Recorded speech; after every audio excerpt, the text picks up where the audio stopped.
Budget पर M Venkaiah Naidu का बयान, कहा विकसित भारत के लिए इस बार का बजट अहम, राज्यों के हितों को भी ध्यान में रखना होगा। देश में पहली बार विश्व धरोहर समिति की बैठक, पीएम मोदी आज करेंगे उद्घाटन। भारत और दूसरे देशों से करीब 2000 डेलीगेशन जो है यहां पर पहुंचे हैं और शामिल होंगे इसमें। महाराष्ट्र विधानसभा चुनाव को लेकर एक्शन में भारतीय जनता पार्टी, आज केंद्रीय गृह मंत्री अमित शाह बीजेपी नेताओं के साथ करेंगे बैठक। देर रात एयरपोर्ट पहुंचने पर डिप्टी सीएम ने किया स्वागत। रांची में बीजेपी कार्य समिति की बैठक में शामिल हुए अमित शाह, राहुल गांधी पर निशाना साधा, बोले हार स्वीकार नहीं कर पा रही है कांग्रेस। आज पश्चिम बंगाल में शहीद दिवस मनाएगी टीएमसी, साल 1993 में 13 कांग्रेस नेताओं की पुलिस फायरिंग में हुई थी मौत। उपचुनाव की जीत के लिए जनता का आभार जताएंगी ममता। आज पश्चिम बंगाल के सीएम ममता बनर्जी से मिलेंगे अखिलेश यादव, टीएमसी की रैली में होंगे शामिल, विपक्षी एकता की मजबूती का देंगे संदेश। टीएमसी के शहीद दिवस पर बीजेपी का पलटवार, आज बंगाल में लोकतंत्र की हत्या दिवस मनाएगी भारतीय जनता पार्टी, शुभेंदु अधिकारी ने ऐलान किया। जम्मू कश्मीर के दौरे पर सेना प्रमुख उपेंद्र द्विवेदी, राजभवन में राज्यपाल, डीजीपी, सैन्य अधिकारियों के साथ की बैठक, जम्मू कश्मीर की सुरक्षा को लेकर चर्चा। सेना प्रमुख उपेंद्र द्विवेदी का बड़ा बयान, कहा कि आतंकियों के मंसूबे कभी कामयाब नहीं होंगे, जम्मू में सुरक्षा व्यवस्था की समीक्षा की।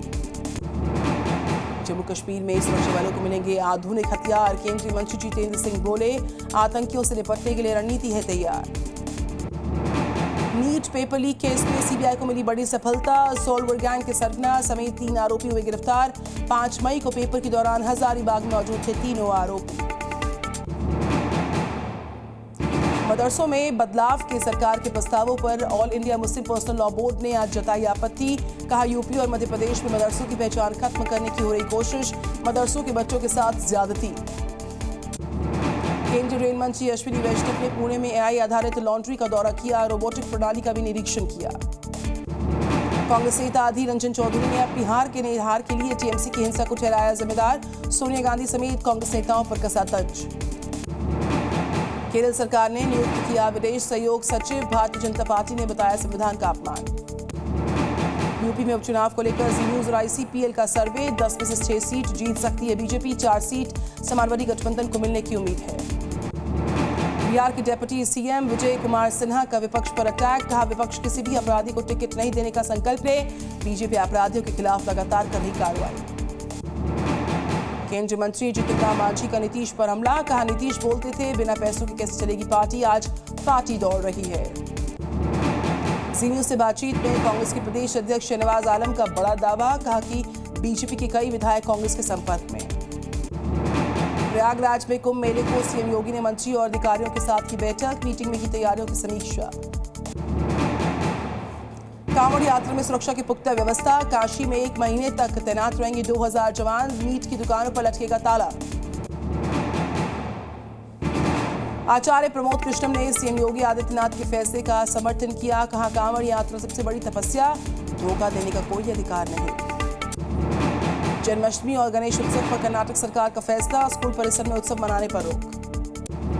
हरियाणा विधानसभा चुनाव से पहले आम आदमी पार्टी ने दी 5 गारंटी, फ्री बिजली, इलाज, शिक्षा देने के वायदे, महिलाओं को मिलेंगे 1000 रुपए प्रति महीने। यूपी में फिर हुआ रेल हादसा, अमरोहा में मालगाड़ी के 7 डब्बे पटरी से उतरे, दिल्ली लखनऊ रेलवे लाइन की दोनों लाइन्स बंद। बिहार के मुजफ्फरपुर बेगूसराय में पकड़े गए मुन्ना भाई, दूसरे की जगह देने आए थे परीक्षा, पूछताछ में जुटी पुलिस की टीम। आदेश में मनाई जा रही है गुरु पूर्णिमा, गुरु पूजन कर शिष्य को आशीर्वाद देंगे गोरक्ष पीठाधीश्वर, गोरखनाथ मंदिर में होगा अनुष्ठान। गोवा के समंदर में शुक्रवार से चल रहा कार्गो जहाज, इंडियन कोस्ट गार्ड का ऑपरेशन जारी, 3 जहाजों की तैनाती और हवाई निगरानी के लिए भी उड़ान भर रहे विमान, आग पर काबू पाने की कोशिश जारी। पंजाब के बठिंडा में पुलिस को मिली बड़ी सफलता, ड्रग तस्करों को गिरफ्तार किया, 1.5 किलोग्राम हेरोइन बरामद हुई है। छत्तीसगढ़ के बीजापुर में भारी बरसात से घरों में घुस गया पानी, 50 से ज्यादा लोग प्रभावित, आवागमन बाधित, कलेक्टर ने सुरक्षित स्थान पर रहने की सलाह दी है। ओडिशा के मलकानगिरी में भारी बरसात से बाढ़ के हालात, सड़कें क्षतिग्रस्त हुई हैं, बड़ी संख्या में लोग हुए प्रभावित। यूपी के गोंडा में खतरे के निशान से ऊपर बह रही है घाघरा नदी, अलर्ट पर जिला प्रशासन, नदी के जलस्तर और बढ़ने की संभावना। उत्तराखंड के मसूरी में भारी बरसात का कहर, लैंडस्लाइड से बड़ी परेशानी, ट्रैफिक प्रभावित, रूट को किया गया डाइवर्ट। प्रयागराज में गंगा प्रदूषण पर एनजीटी सख्त हुआ। केंद्र और राज्य सरकार को भेजा नोटिस, आचमन के भी लायक नहीं है ये जल। गोरखपुर में राप्ती और घाघरा नदी का जलस्तर बढ़ने से आई बाढ़, 68 गांव में भर गया पानी, कई जगहों पर फैल रही संक्रामक बीमारियां, स्वास्थ्य विभाग अलर्ट पर आया। कर्नाटक के अंकोला में नेशनल हाईवे के पास लैंडस्लाइड, रास्ते पर आए मलबे से आवाजाही बंद, लोगों की बढ़ गई परेशानी।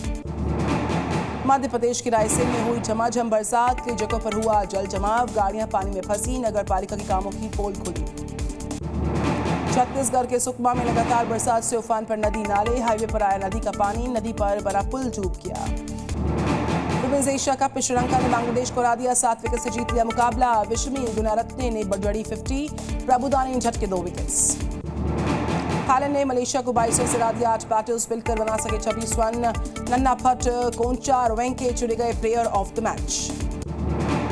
भारतीय महिला क्रिकेट टीम की नजर सेमीफाइनल्स में जगह बनाने पर आज यूएई से होगी टक्कर। पहले मुकाबले में टीम इंडिया ने पाकिस्तान को हरा दिया।